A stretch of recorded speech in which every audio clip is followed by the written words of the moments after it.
selamat sore pemirsa Radar TV. Anda kembali menyaksikan Motivasi Bisnis spesial edisi sore hari ini pemirsa, Jumat 14 Agustus 2020. Pemirsa, bagaimana nasib UMKM di tengah pandemi COVID-19 ini? Kebijakan WFA ataupun PSBB tentunya berdampak buruk terhadap keberlangsungan UMKM.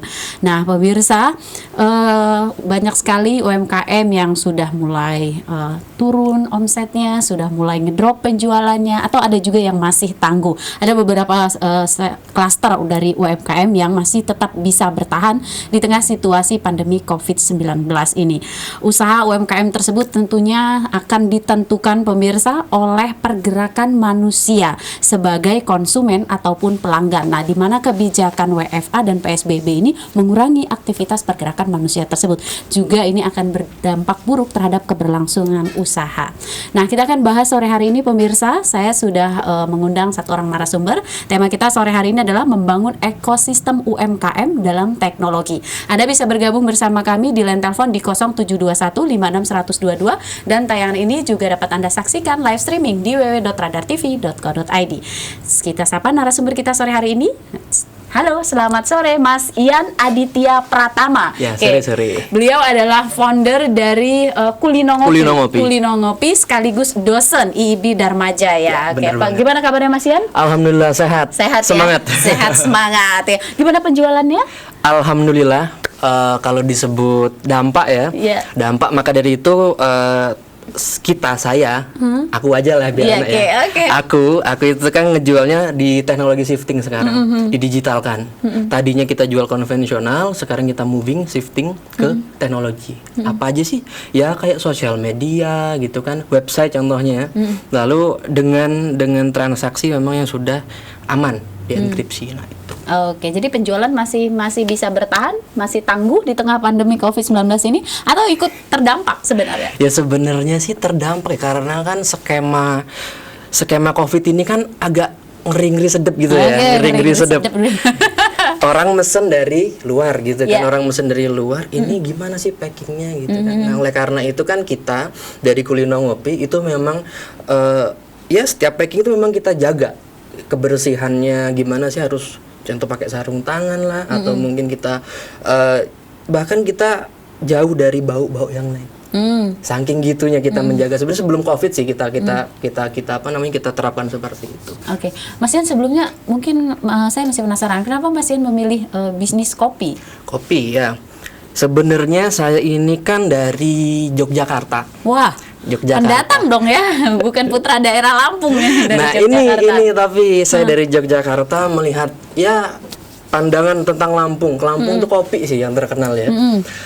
Lampung itu kopi. Nah ketika saya masuk ke sini, kopinya seperti apa sih? Oke, karakternya robusta.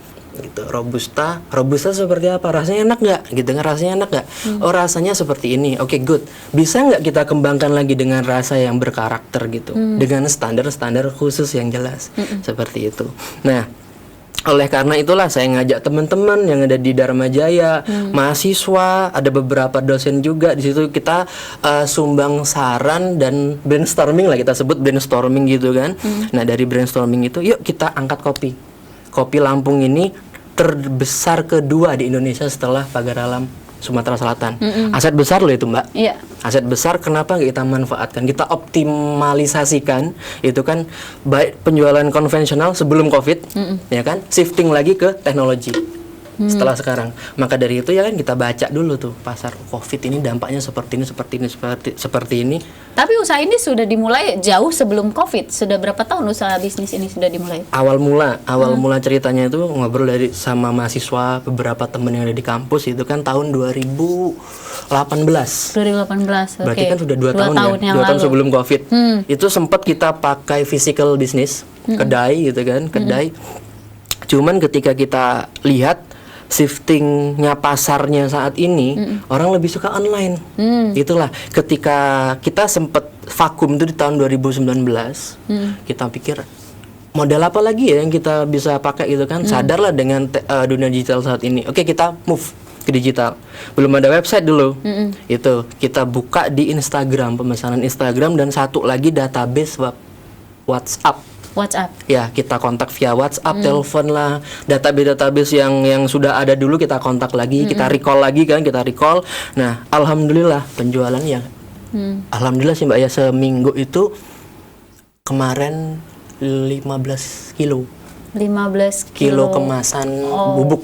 Oh gitu. Nggak gede sih sebenarnya, Iya, nggak gede. tapi masih bertahan ya. Masih bertahan. Nah, itu kita belajar dari ya kita sebut trial error ya, kesalahan-kesalahan apa aja sih kesalahan dulu. Nah, kita benarkan di situ. Oke. Jadi Mas Ian ini dari Yogyakarta ke Lampung merantau, kemudian meneliti kopi Ya. sampai akhirnya memutuskan untuk melakoni bisnis kopi. Oke. Nah, dan ini sudah dimulai sejak tahun 2018, jauh sebelum COVID ya melanda. Ya, bener banget. Kalau dulu mungkin lebih ke konvensional pemasarannya, sekarang beralih ke online. Online, baik itu dari pengiklanan, contohnya pengiklanan, terus yang jelas kita nggak bisa lepas dari yang namanya head to head pasar.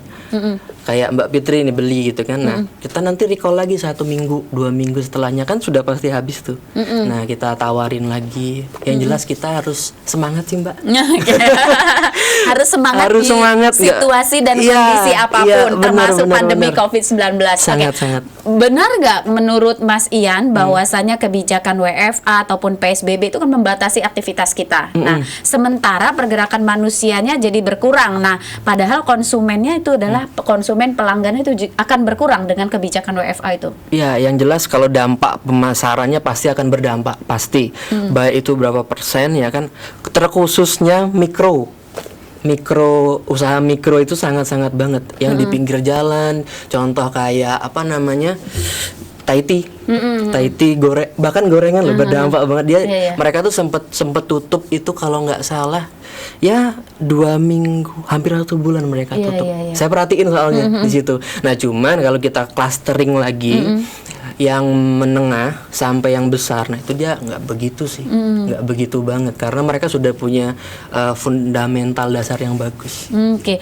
Kemudian menurut Mas Ian ya, apakah di tengah pandemi ini sektor UMKM masih bisa dianggap sebagai penopang, penopang diandalkan sebagai penopang perekonomian? Sangat sih sebenarnya kalau menurut saya, karena kan perusahaan besar dia sebenarnya perusahaan besar itu kan punya peneliti juga tuh, riset and developmentnya masing-masing. Ketika dia dihadapkan dengan situasi seperti ini akan seperti apa. Nah, yang jelas kalau mereka, kalau saya sebut mudah ya nggak mudah juga, tapi banyak cara itu.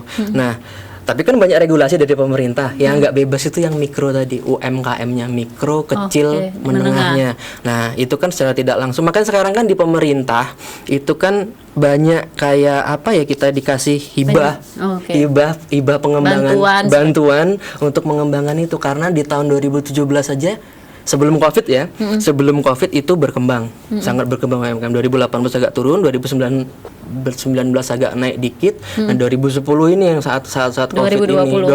ini, 20 saat COVID ya ada loh Mbak dampaknya untuk perekonomian. Kalau ditanya apa sih, ya yang jelas untuk minimal untuk mereka sendiri. Sekarang kan sudah new normal tuh, new normal sudah terbiasa dengan cara-cara mereka, atau ya kayak saya hand sanitizer, masker gitu, dan mereka sudah sedikit yakin untuk beli, termasuk saya. Sekarang kita klasterin, kita buat klaster UMKM yang masih sanggup tangguh bertahan, kayak yang terpuruk, yang mati suri. Nah, bisa diklasterin nggak menurut Mas Ian? Kalau saya sebut analisa lah ya, analisa atau prediksi saya gitu, yang masih bisa sangat-sangat bertahan itu kayak mikro, kecil, menengah sampai perusahaan.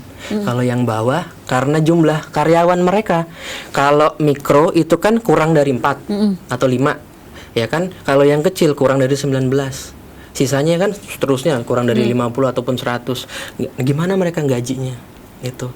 Nah, database pasar yang si menengah sama yang besar ini kan punya database besar tuh. Ya, otomatis mereka lebih cepat untuk perbaikannya. Kasihan yang bawah. Itu kalau menurut saya sih yang menengah sampai besar itu. Besar itu perusahaan maksud saya. Karena itu kan yang masih sanggup bertahan. Yang masih tangguh ya. Tangguh. Dan tadi kalau kita nggak shifting, pindah ke teknologi yang mikro itu ikutan, mati juga. Kalau ditanya Kulino Ngopi di posisi mana? Ya kita di posisi mikro gitu. Cuman dengan posisi mikro ini saya ngajak komunitas ya. Saya dan teman-teman buat satu ekosistem gimana sih cara mengembangkan itu di teknologi. Ekosistem UMKM itu strategi atau peralihan gitu? Ya kalau ekosistem sebenarnya dari dulu sudah ada. Ekosistem itu kan kita sebut gabungan lah ya. Dan yang hubungan satu sama lain, contohnya kopi. Saya nanti bakal beli kemasan. Nanti selanjutnya saya akan kontak si petani. Nanti saya akan kontak si ekspedisi. Itu ekosistem kecil tapi. Nah kalau besarnya gimana? Nah kalau besarnya tinggal kita besarkan range-nya dulu. Kita hitung resikonya seperti apa. Nah itu. Oke, jadi sebenarnya ekosistem UMKM ini sudah ada sejak Sudah dulu. ada. Cuman kita lebih terstruktur lagi. Lebih terstruktur dan kita harus menyadarkan banyak bisnis. Jadi ini bukan suatu model baru, bukan. Tapi ini merupakan strategi. Strategi, semacam organisasi, Mbak. Di organisasi ada yang, ada yang namanya ketua. Hati-hati, Mas. Ada yang namanya ketua, ada yang namanya wakil dan sebagainya. Nah itu kan saling berhubungan satu sama lain. Nah itu, nah kita tuh datang di situ dan saling menyadarkan. Ayo lo kita mending bareng tuh bisa. Gimana hitungan profit? Profit dihitung karena beban kerja masing-masing, porsi kerja masing-masing, bertanggung jawab dengan masing-masing. Yang jelas pasar masing-masing tuh nggak akan diganggu. Kita tuh bangun satu komunitas sebenarnya di ekosistem itu yang saling bantu. Nah konsep tentang bisnis ada kompetitor itu adalah rival, itu salah sebenarnya. Kompetitor itu adalah mitra. Itu karena Kenapa bisa gitu, Mas? Seharusnya contoh kayak gini ya. Saya punya temen jualan kopi. Kamu punya nggak kontak kopi ini? Oh punya saya. Ya udah kamu hubungin aja. Itu kan nggak bakal menurunkan pasar sebenarnya. Justru pasarnya dia bertahan, pasar saya plus karena saya dapat pasar baru dari teman saya. Harusnya seperti itu. Jangan kita harus gimana caranya. Bukan suatu persaingan bisnis itu. Ya oke, ada beberapa teori yang ngomong seperti itu. Tapi konsep pribadi saya dan beberapa teman yaitu tadi. Tapi bukan egoistik ya loh Mbak ya. Karena saya kaji nggak ada salahnya loh kita bareng. Yuk kita bangun ekosistem yang UMKM khususnya yang ada di Lampung. Baik itu yang besar sampai menengah. Mungkin yang besar bisa mensponsori atau menginvestasi bahasanya ke yang mikro-mikro itu.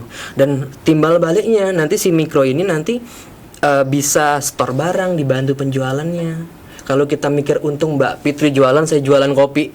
Gimana caranya saya bisa jatuhin Mbak Fitri? Nah, itu kalau menurut saya jangan jatuh sakit. Kita nggak boleh saling menjatuhkan. Membangun harusnya. Kita tidak boleh saling menjatuhkan. Kita harus saling membangun. Cocok.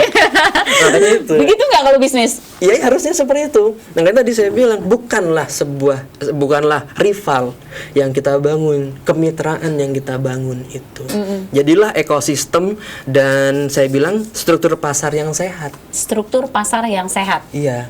Oke. Apakah kalau ini bukan role model bisnis yang baru tapi merupakan inilah perencanaan strategi penjualan yang lebih terstruktur lagi. Mulainya dari mana? Apakah Mas Ian sudah memulai dan menerapkannya? Berhasil?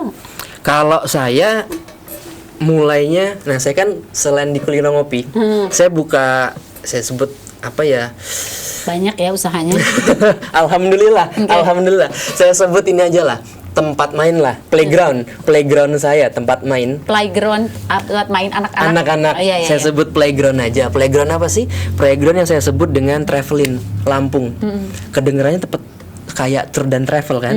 Nah, tapi di dalam traveling Lampung itu isinya ekosistem, wisata, budaya, UMKM sendiri yang akan kita angkat. Budaya kan pasti akan terlupakan. Siapa yang mau dinas kebudayaan? Ya susah kalau kita selalu membebankan ke dinas kebudayaan, kasihan. Siapa oknum ya? Saya sebut oknum yang bisa membantu mereka itu ya kita ini pebisnis yang sadar tentang khususnya Lampung. Itu. Padahal orang Jogja loh ini pemirsa. Pasti dia mikirin budaya Lampung. Padahal orang Jogja. Kenapa kita yang orang Lampung malah abai, tidak mau melestarikan budaya Lampung? Kita harus bangga sebagai orang Lampung. Lanjut. Jadi usahanya udah bergerak sampai kemana tuh playgroundnya? Kalau playgroundnya Kulino Ngopi ini sedang membangun website. Karena kan kalau sebut website kita harus ada maintenance ya. Kita banyak orang di situ. Kalau saya sebut ya ini step by step lah. Kita nggak bisa kecuali saya sendiri sih ya lebih suka mengajak daripada saya harus ke bank minjem. Oh, gitu kan. ini masalah permodalan. Ini beda lagi nih masalah. Tadi saya tanya mulainya dari mana? Ekosistem. Ekosistem UMKM nih. Kesadarannya dulu, Mbak. Oh. Kesadarannya dulu. Jadi kesadarannya si pelaku usaha ini gimana? Pemodalan itu kan sebenarnya bukan hanya dari bank. Bisa juga kita menaruh kepercayaan, itu juga pemodalan. Bahkan orang kerja nggak dibayar pun mau. Karena unsur kepercayaan. Ya mau, saya juga mau. Ya, oke. Oke. Nanti kita kerjasama. Baik. Untuk travelinnya. lanjut. Nah, kalau yang tadi saya kembalikan yang ke kulino, gimana kita bangunnya websitenya? Bangun website, kita kontak banyak petani kopi gitu kan, tanpa memutus aktivitas mereka yang lama. Kita hanya meminta berapa persen dengan kopi kualitas, kita pastikan penjualannya memang lancar gitu kan. Itu kalau untuk kopi. Nah, si kulino ngopi masuk ekosistemnya di mana? Di travelin. Itu. Jadi travelin juga jual kopi. Salah satunya brandnya kulino ngopi. Mungkin ada brand-brand lainnya. Nah, itu yang saya sebut ekosistem. Kesiapan manusianya, kesadaran manusianya, kesiapan alatnya, websitenya maksud saya. Lalu untuk visi misinya harus jelas. Buat apa gitu. Yang jelas bisnis duit, pikiran orang. Cuman di lain itu, selain finansial, kita harus bawa sosial. Penting. Sangat. Kenapa? Karena disitulah kemaslahatan bersamanya diangkat. Kemaslahatan umat bersama. Nah, itu. Untuk kesejahteraan manusia, Kesejahteraan manusia. yang adil dan beradab. Pancasila, Mas.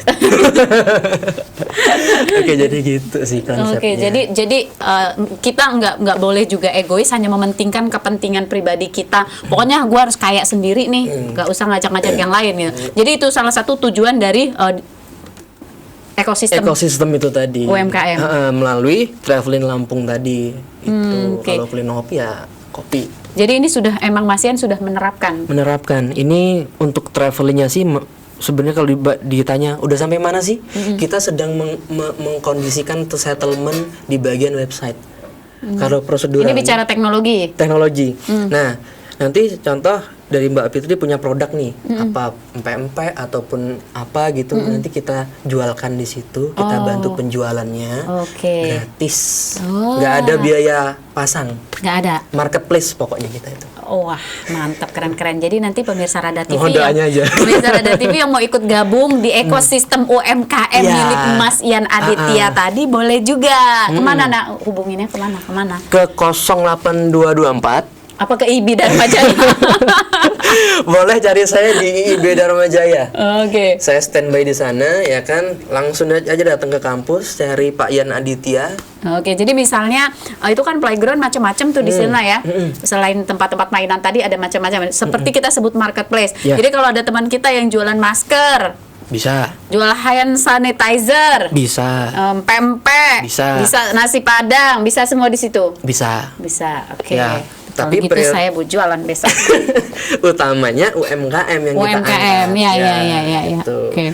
Nah, pastinya kan kita butuh bantuan juga tuh dari dinas pemerintah, dari instansi pendidikan setempat. Apa bantuannya? Ya contoh di situ kan kita butuh swadaya masyarakat, SDM-nya saya sebut, aset manusianya. Oke, nanti kita lanjut ya. Pemirsa Kayaknya tetaplah panjang ya? bersama kami. Motivasi bisnis akan kembali sesaat lagi. Kayaknya panjang banget.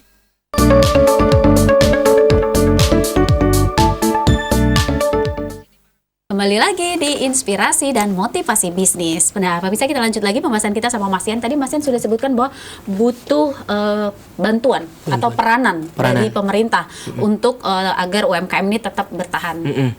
Ya, kalau untuk pemerintah sebenarnya gini ya, khususnya travelin tadi yang untuk ekosistem, sebenarnya beberapa teman pebisnis mungkin sudah ada di Lampung gitu kan.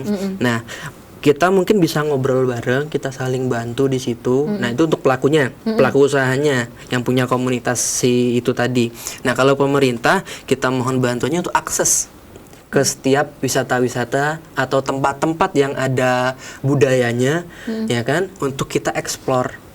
Contoh dari instansi perguruan tinggi, kita mohon mahasiswanya membuat bisnis plan. Kita saling support di situ. Media contohnya. Jadi kita mohon bantuannya untuk publishingnya. Jadi kan ekosistemnya banyak di situ. Oke, memang ternyata bisnis itu tidak bisa kita jalankan sendiri. Sangat harus melibatkan ngajak orang. Yang jelas yang punya komitmen, konsistensi dan visi misi yang sama. Kalau di situ sudah, tadi kan aku bilang yang punya prinsip finansial dan sosial. Kalau finansial tok ya nggak cocok. Kalau sosial tok ya berarti bukan bisnis, dinas sosial namanya. Gitu. Swadaya ya. Swadaya jatuhnya. Jadi itu combine lah, combine. Jadi bisnis itu adalah sebuah kombinasi dari finansial dan sosial. Kamu sudah punya finansial, kalau sosialnya belum punya, belajar dulu sama kita. Ya. Nah, kemudian pada saat Mas Ian memulai satu bisnis gitu, apa sih pemikiran Mas Ian? Kenapa Mas Ian kan udah jadi dosen kan, harusnya udah fokus aja jadi dosennya, udah cukup juga dong secara finansial. Kenapa harus masih tertarik untuk bisnis? Sebenarnya mimpi dari 5 sampai 6 tahun yang lalu. Dulu di Jogja, cerita ya, flashback kita ya. Oke. Curhat jadinya, Mbak. Enggak. Dulu di Jogja sempat jualan pempek. Mas Ian? Di Jogja, alhamdulillah lah. Sampai si customernya mau nunggu. Itu kan berarti penjualan kita sukses. Nah, yang kedua, membangun komunitas, kita buat kursusan dulu. Kursus. Tapi ya kalau ditanya kayak kursusan A, B, C gimana gitu, kayak yang terkenal itu kan, ya belum sampai sana kita. Kita membangun satu yang namanya kepercayaan masing-masing itu dulu. Belajar saya dulu gitu kan. Nah, habis itu orang tua, ya kamu jadi dosen aja ya katanya gitu. Jadi agak sedikit pupus tuh bisnis itu. Oke, move pindah ke Lampung sekarang. Jadi dosen kan. Nah, kebetulan bertemu dengan teman-teman baik mahasiswa ataupun dosen di Dharma Jaya itu yang satu visi misi bisnis seperti apa? Bisnis yang mengangkat sosial, bisnis yang akan mendapatkan finansial. Nah, jadi seperti itu.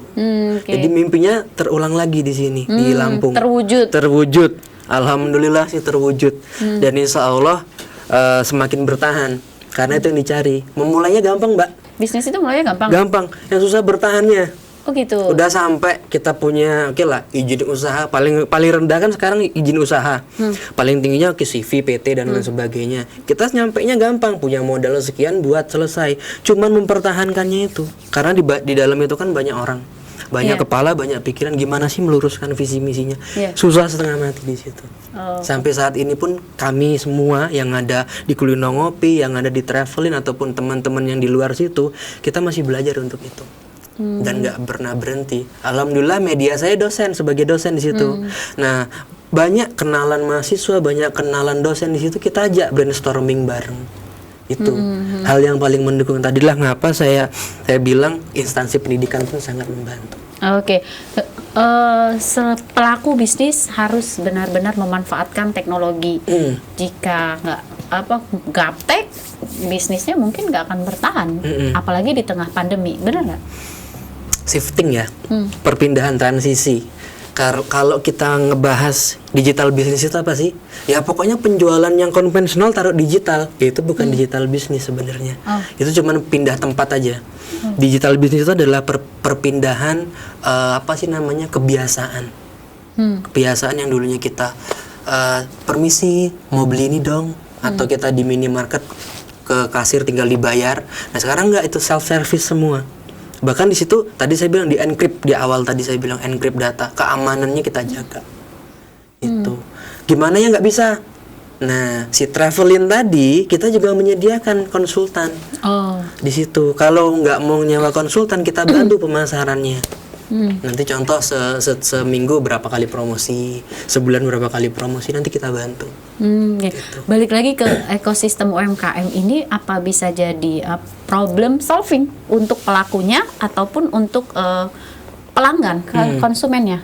Ya, kalau konsumen kan dia memutuskan ya untuk membeli.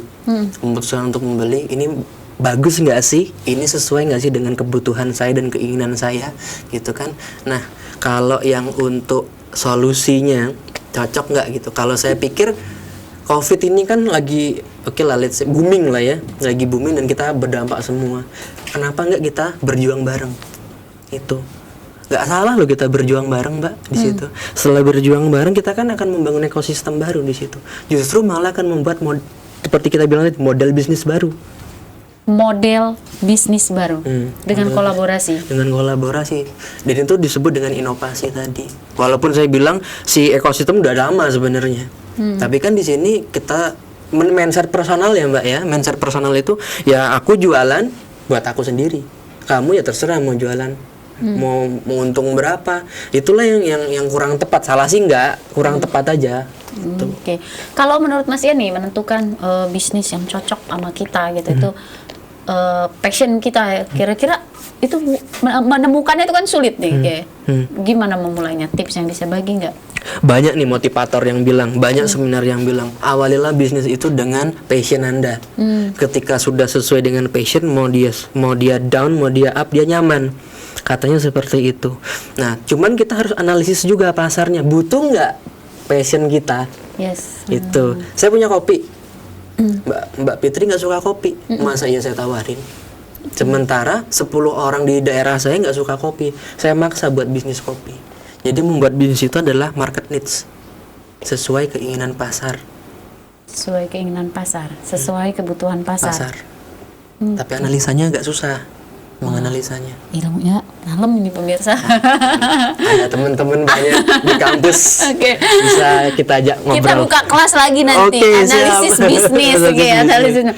Jadi bisnis itu menentukan sebuah bisnis yang cocok atau enggak sebelum kita menentukan, kita memang harus analisis dulu, survei dulu, sesuai kebutuhan pasar, tidak problem solving enggak? Ya, jadi ini jauh sebelum COVID ya.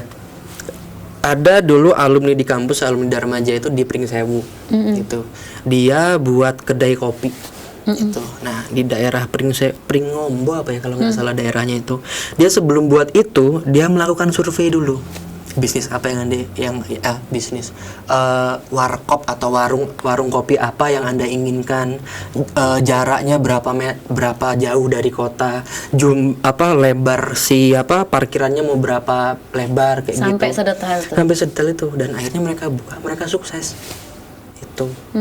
Ya itu banyak contoh. Jadi contoh ataupun guru tuh bisa dari sekitar kita.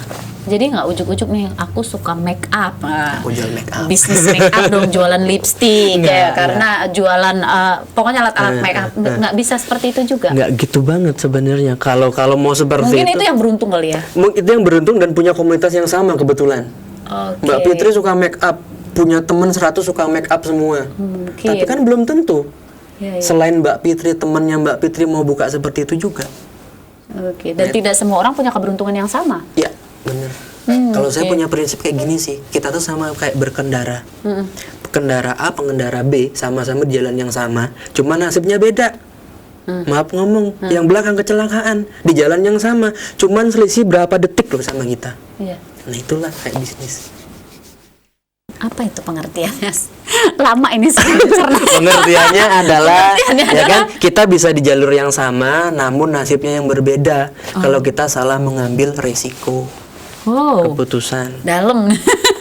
Kita break dulu ya. Oke, Pemirsa, siap. tetaplah bersama kami. Motivasi bisnis akan kembali sesaat lagi. Oke. Ya pemirsa, terima kasih Anda kembali bergabung bersama kami. Nggak kerasa nih udah mau 30 menit kita. Udah mau hampir lebih dari 30 menit. Nggak kerasa kita bahas. Padahal masih mau tanya bagaimana menganalisa pasar, bagaimana menentukan target market. Kemudian bisnis itu harus berhitung resiko. Iya, semakin besar resiko teorinya ya. Iya. Semakin besar resiko, semakin besar keuntungan. Hah?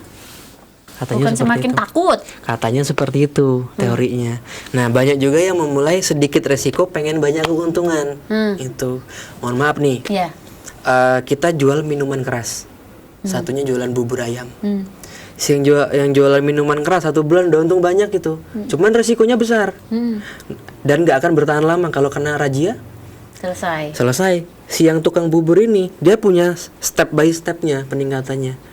Dalam 1 tahun dia akan, ya bayangin loh Mbak, jualan bubur itu sebulan bisa sampai 2 sampai 3 juta.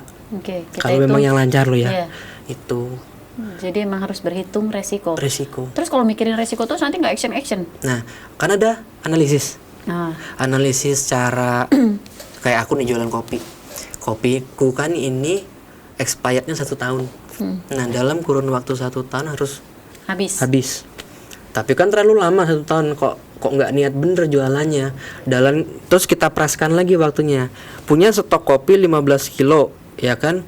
Kalau kita 110 kilo aja lah, 10 kilo kan berarti kalau sekilonya 40 bungkus kan.